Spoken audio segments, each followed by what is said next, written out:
नमस्कार बच्चों, मेरा नाम निर्मल कुमार गुप्ता, मेरे साथ हैं सुशीला चौधरी।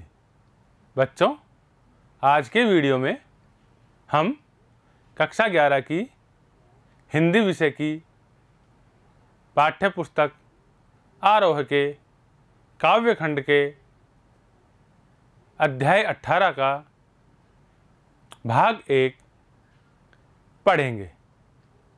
कवयित्री है अक्क महादेवी। संकलित रचनाएं हैं, पहली हे भूख मत मचल,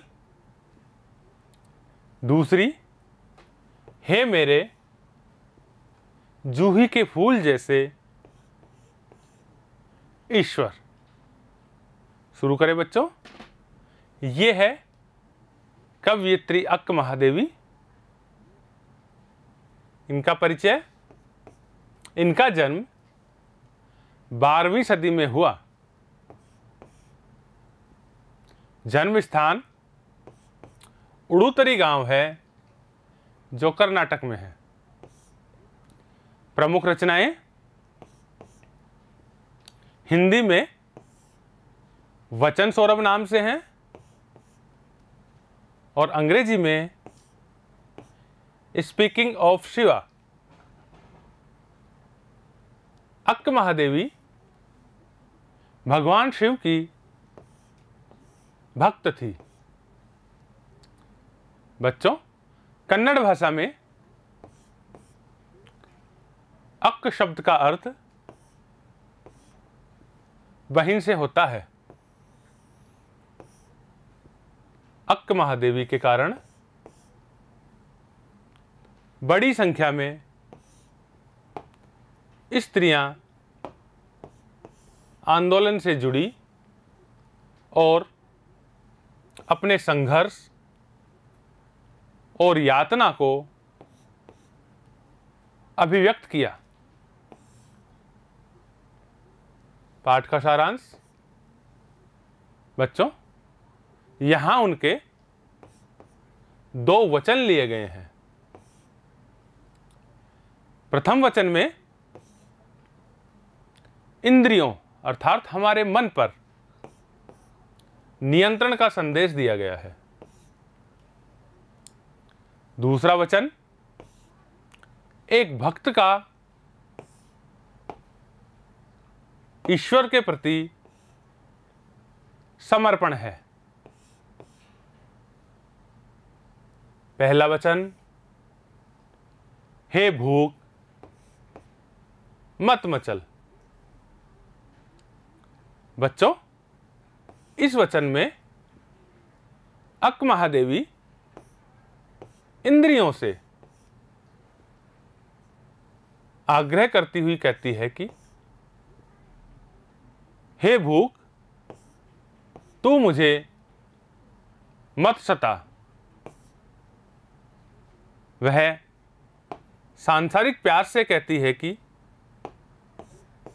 तू मुझे मत तड़पा। हे नींद, तू मानव को सताना छोड़ दे, क्योंकि नींद से उत्पन्न आलस्य के कारण वह प्रभु की भक्ति करना भूल जाता है। वे कहती है कि हे क्रोध, तू उथल पुथल मत मचा, क्योंकि तेरे कारण मनुष्य का विवेक नष्ट हो जाता है। वह मोह से कहती है कि अपने बंधन ढीले कर दे। तेरे कारण मनुष्य दूसरे का अहित करने की सोचता है। वे कहती हैं कि हे लोभ, तू मानव को ललचाना छोड़ दे। हे अहंकार, तू मनुष्य को अधिक पागल न बना। ईर्ष्या से कह रही है कि तू मनुष्य को जलाना छोड़ दे। वे सृष्टि के जड़ और चेतन जगत को संबोधित करते हुए कहती है कि तुम्हारे पास शिव भक्ति का अवसर है। अपने इंद्रियों को वश में रखने से शिव की प्राप्ति संभव है। अतः चराचर को, जगत को इस अवसर का लाभ उठाना चाहिए। दूसरा वचन नाम है, हे मेरे जूही के फूल जैसे ईश्वर। बच्चों, ये अक्क महादेवी का दूसरा वचन है जो इस अध्याय में संकलित है। इसका सारांश, इस वचन में कवयित्री ईश्वर के प्रति पूर्ण समर्पण का भाव व्यक्त करती है। वह अपने अहंकार को नष्ट करके ईश्वर में समा जाना चाहती है। वे ईश्वर से प्रार्थना करती है, हे जूही के फूल जैसे कोमल व परोपकारी ईश्वर, आप मुझसे ऐसे ऐसे कार्य करवाइए जिससे मेरा अहंकार का भाव नष्ट हो जाए। आप ऐसी परिस्थितियां उत्पन्न कीजिए कि जिससे मुझे भीख मांगनी पड़े। मेरे पास कोई साधन न रहे। आप ऐसा कुछ कीजिए कि मैं पारिवारिक मोह से दूर हो जाऊं। वह आगे कहती है कि जब वह भीख मांगने के लिए झोली फैलाए तो कोई उसे भीख न दे। यदि कोई उसे कुछ देने के लिए हाथ बढ़ाए तो वह नीचे गिर जाए।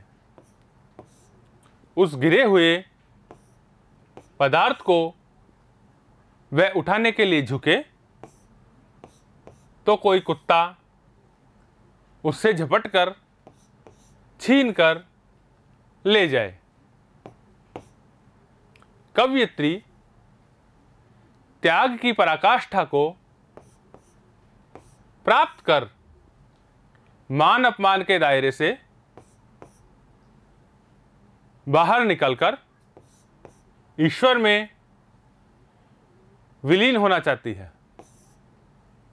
अर्थात कवयित्री ईश्वर से प्रार्थना कर रही है कि हे ईश्वर, मेरी सारी सांसारिक इच्छाएं समाप्त कर प्रभु भक्ति में मेरा ध्यान लगाए।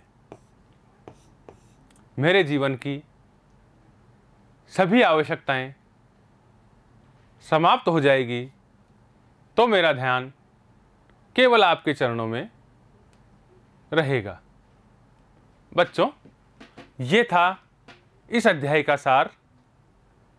इसे आप वीडियो में बार बार देखें, समझें और याद करें।